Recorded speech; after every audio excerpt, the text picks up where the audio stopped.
noches y bienvenidos a las 8:45, domingo a las 8:45. Es un gusto estar con ustedes y conversar sobre los hechos más relevantes ocurridos a lo largo de esta semana. Le doy la bienvenida a Claudia Méndez Arriaza. ¿Qué tal a todos? Buenas noches. A Paola Hurtado. Hola, ¿qué tal? Buenas noches. A Pedro Trujillo. Me río porque el viernes estaba Claudia animada, pero bueno. O aburrida, ya no sé. Hoy está más animada todavía el día domingo. Pero bien, ¿no? Sí, hombre. Con una fotografía, montaje que nos hiciste reír y por lo menos desaburrirnos un poquito. Señores, si le damos la bienvenida, nos acompaña desde Bogotá, Colombia, nuestro colega Carlos Eduardo Huertas. Carlos Eduardo dirige la entidad Conectas, que es una iniciativa periodística sin fines de lucro que promueve la producción y la difusión de información en temas clave para el desarrollo de las Américas. Y tema clave esta semana en nuestro hemisferio ha sido, no solo en nuestro hemisferio, en el mundo entero, pero en nuestro hemisferio especialmente, ha sido la difusión de los Panama Papers, esa gran cantidad de documentos que han revelado la creación de una gran cantidad también de sociedades inscritas en Panamá y que sirven en muchos casos para ocultar patrimonio y para evadir impuestos. Arrancamos con la conversación con Carlos Eduardo Huertas, quien al frente de Conectas ha coordinado desde Colombia la investigación en aquel país y ha hecho también parte de la labor de los temas referentes a Colombia en Panamá. Bienvenido, Carlos Eduardo, y Claudia tiene la primera pregunta para ti. Y Carlos, lo que queremos escuchar es la voz de un testigo que está desde que esto empieza hasta que se publica.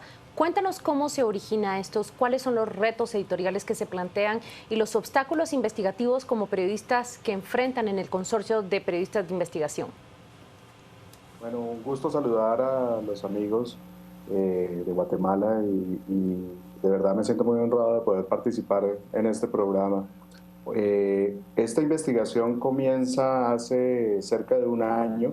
Un par de colegas de Alemania, del Süddeutsche Zeitung, que es el principal medio de este país, reciben una filtración de información y al comenzar a analizarla ellos encuentran pues que sobrepasa la capacidad de ellos y que fuera de eso tiene conexiones con diferentes partes del mundo. Es así como contactan al Consorcio de Periodistas de Investigación, que es una organización que ha desarrollado varias fortalezas. Una de ellas es el manejo de grandes volúmenes de información, porque toda esta información viene encriptada en diferentes claves, en diferentes códigos y requiere un procesamiento para poderla hacer legible y empezar a investigar dentro de ella. La segunda fortaleza que tiene el consorcio es la capacidad de trabajar en alianzas y en trabajos colaborativos a lo largo del mundo, y es de esta forma que logramos participar un centenar de plataformas y medios de diferente naturaleza en el mundo, un grupo de más de 300 periodistas que en algún momento habían 25 lenguas cruzadas y aún así se logró manejar un trabajo durante un año con alto profesionalismo y gran confidencialidad. Y la tercera fortaleza del consorcio es la capacidad que tiene para manejar temas con alcance transnacional, como evidentemente es este tipo de trabajos. Y es una buena pregunta la que me haces, Claudia, porque el tema de Panama Papers es un problema más allá de las personas, es un problema que refleja las fallas de un sistema, y es un sistema que saben usar muy bien los poderosos para evadir controles. Panama Papers no solamente en esa lógica era un reto investigativo en encontrar la información, sino también es un reto en el criterio editorial con que se abordan estos contenidos, porque está claro que no todo el que tiene una cuenta offshore está cometiendo una situación ilegal. Dependiendo del país en el que se encuentre, en el caso colombiano al menos, solamente es ilegal si el origen de los recursos es ilícito o si estas transacciones no se reportan ante las autoridades. Entonces, de ahí que es muy importante, como hemos buscado hacerlo en Conectas, al ser responsables en separar las informaciones, que tengan situaciones en las cuales se sospechan de irregularidades a las que no tienen irregularidades, ¿sí? el criterio, por ejemplo, en nuestro caso, en el caso de Conectas, ha obedecido a 3 motivos para poder publicar nombres. El primero, cuando se trata de personajes con responsabilidades públicas. El segundo, cuando se trata de personas que han tenido responsabilidades públicas y que probablemente ahora no las tengan. Y la tercera es cuando son personas en el sector privado que están con una cercanía muy particular con tomadores de decisiones en el alto gobierno. Y es así, por ejemplo, como nosotros hemos llegado a liberar cerca de 22 nombres, haciendo un símil, por ejemplo, The Guardian ha divulgado solamente 26. Yo creo que todos estamos haciendo el mismo ejercicio de responsabilidad, a ser cientos de nombres los que hemos encontrado. En el caso de Colombia, más de 800 nombres participando de estos esquemas. A todas las personas de las que estamos analizando sus casos, los estamos mirando con el mismo lente, su información se ha manejado con la misma responsabilidad y solamente hemos publicado la información que hemos podido contrastar con los dueños de las empresas. Esa ha sido la aproximación desde el punto de vista periodístico a la historia. Cuando se habla de 11 millones de documentos, Carlos Eduardo, que por la capacidad técnica y humana es notorio que no se pudieron evaluar todos, ¿en qué momento decide el consorcio que es el momento de publicar, de divulgar esta información y que es sólido y que es justificable lo que ustedes van a difundir? ¿Hasta cuánto tiempo en general les tomó y cuándo toman esa decisión sabiendo que no han podido agotar la revisión de todo?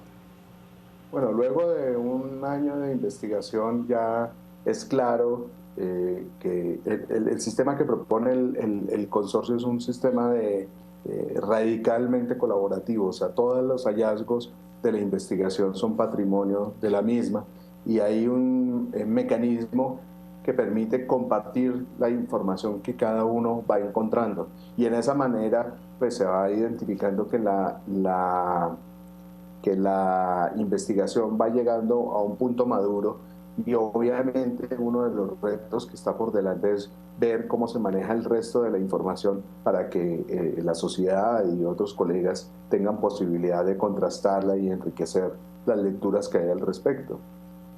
Carlos, yo quisiera hacerte una pregunta de la génesis. He podido leer en algún medio que a fin de cuentas esto fue financiado por Estados Unidos. Parece que no aparece ningún norteamericano en esta cantidad de personas por ahora señaladas. Y lo que es cierto es que esto fue una filtración interesada de alguien por algo. Analizando solo esa génesis de todo el proceso, ¿qué opinión te merecería? Sí, bueno, como periodista estoy seguro que tiene claro que todas las filtraciones usualmente son interesadas por alguien o por algo, ¿sí?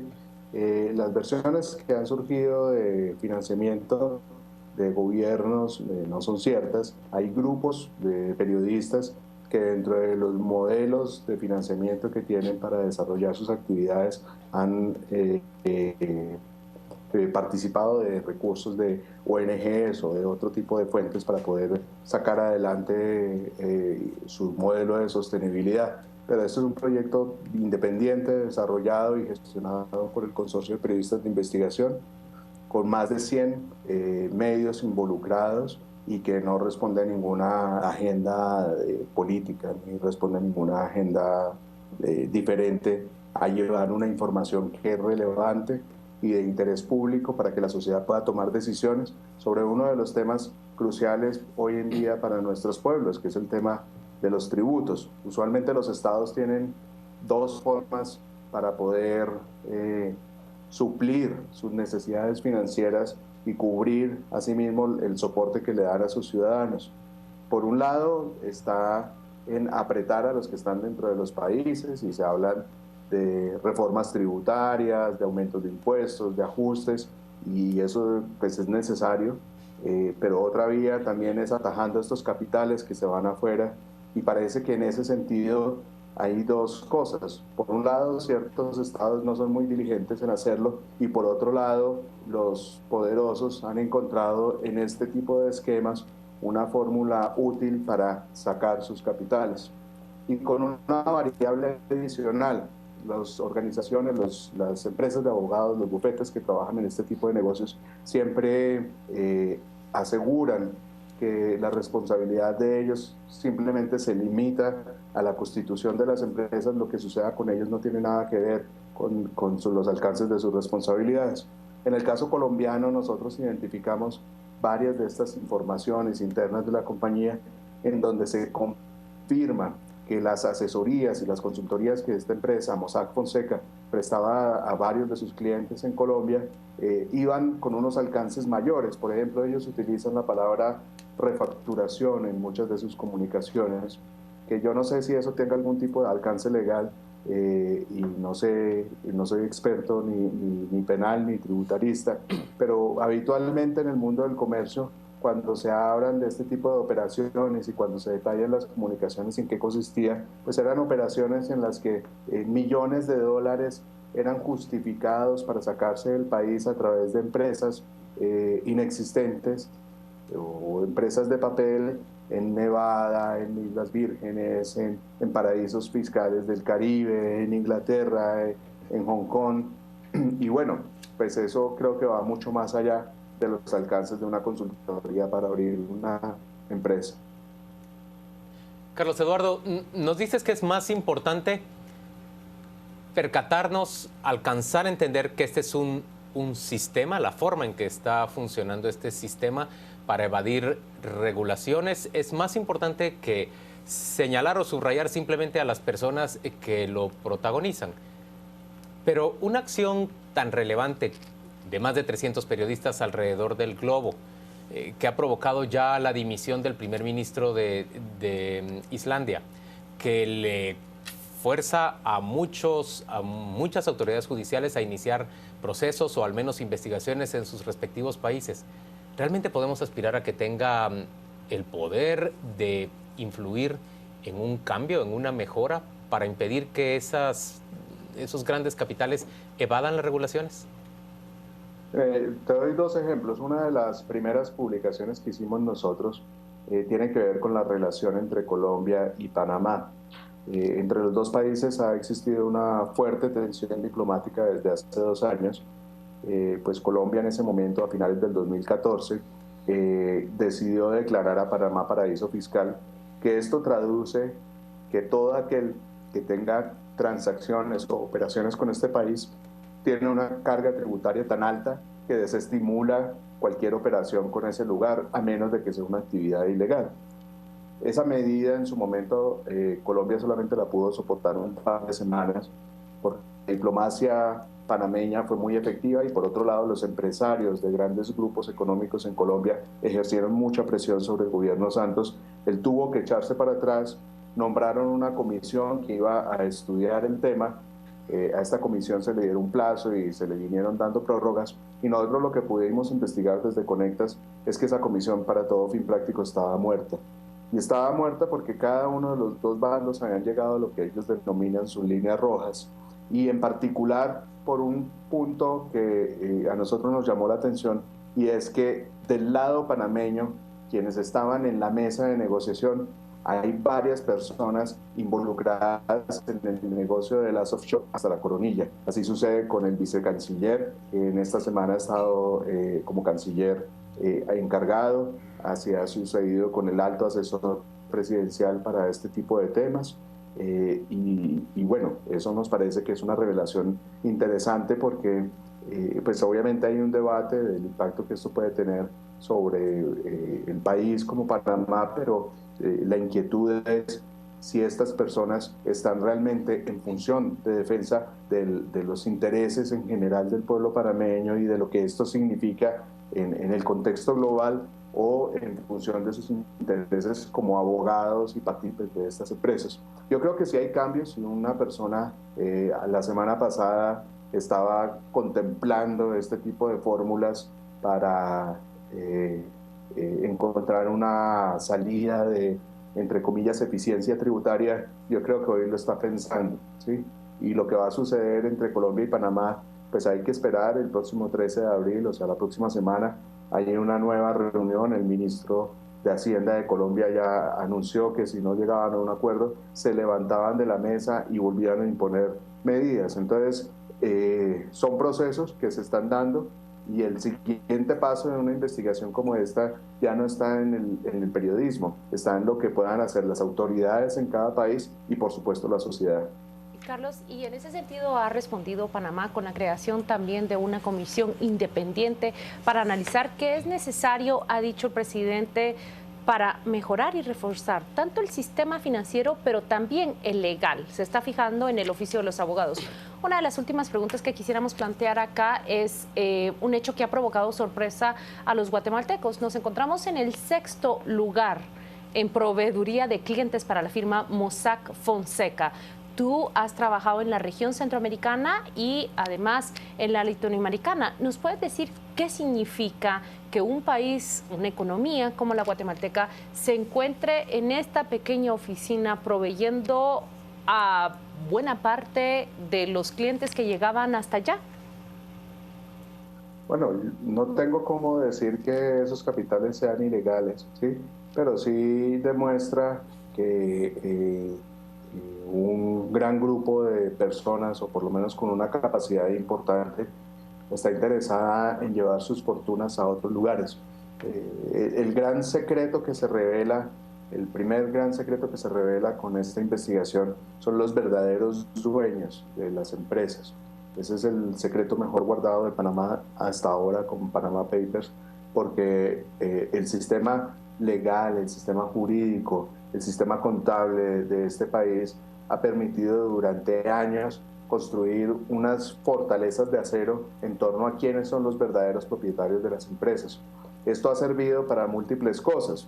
Por un lado, en temas de seguridad, mucha gente puede argumentar, no, en nuestro país somos vulnerables y la gente sabe que esta gran cantidad de bienes están a nuestro nombre, entonces consolidamos esta empresa para proteger nuestro capital, eso es legítimo.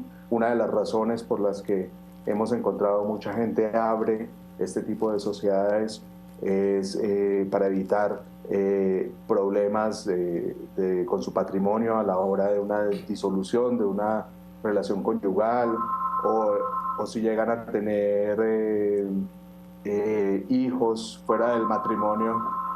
Lo que hacen es crear este tipo de esquemas, evitando por esa vía que la gente pueda tener los reconocimientos de ley, pero lo cierto es que muchas de estas sociedades también se constituyen en función de no pagar impuestos, en función de esconder capitales de origen ilícito.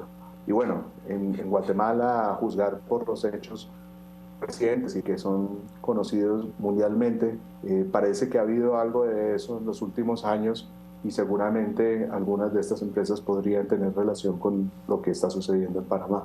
Carlos Eduardo, ya no hay tiempo, pero si nos pudieras brevemente explicar, personajes como el presidente argentino Macri o el escritor Vargas Llosa han salido a decir que no, que ellos no son los propietarios, en el caso del presidente, que es su papá, y en el caso del escritor, que es su asesor. ¿Qué tan voluble es la investigación a que lo desmientan y que tengan que retractarse los medios que la han publicado? Sí, el punto de freno de la investigación es que en la mayoría de los países existe reserva tributaria. Es el caso de nosotros en Colombia tenemos esa regulación, que es una regulación que se comprende, digamos, en términos de derecho de la privacidad y de la intimidad de las personas. Y nosotros, por eso, estamos solamente publicando nombres de las personas con las que hemos logrado contrastar y dentro de las categorías que hablamos. Y ahí hemos encontrado un patrón común. Todos nos dicen que en efecto han declarado estas sociedades, cosa que no podemos confirmar ni desmentir. Y segundo, gran parte de ellos dicen, no, fue una sociedad que armamos en un momento, pero nunca la utilizamos para nada. Y es muy llamativo que un grupo de más de 20 personas tengan una respuesta similar. El grupo que está participando de esta investigación considera que una sociedad es un acto público y de ahí que lo que vienen son más nombres y de hecho toda la lista, y eso se va a saber pronto. Carlos Eduardo, gracias por acompañarnos. Carlos Eduardo Huertas, de la organización Conectas, una plataforma periodística para las Américas. Nos ha hablado desde Bogotá, Colombia. Conectas ha coordinado el trabajo, la porción colombiana de investigación en el caso de Panama Papers. Vamos a una pausa comercial.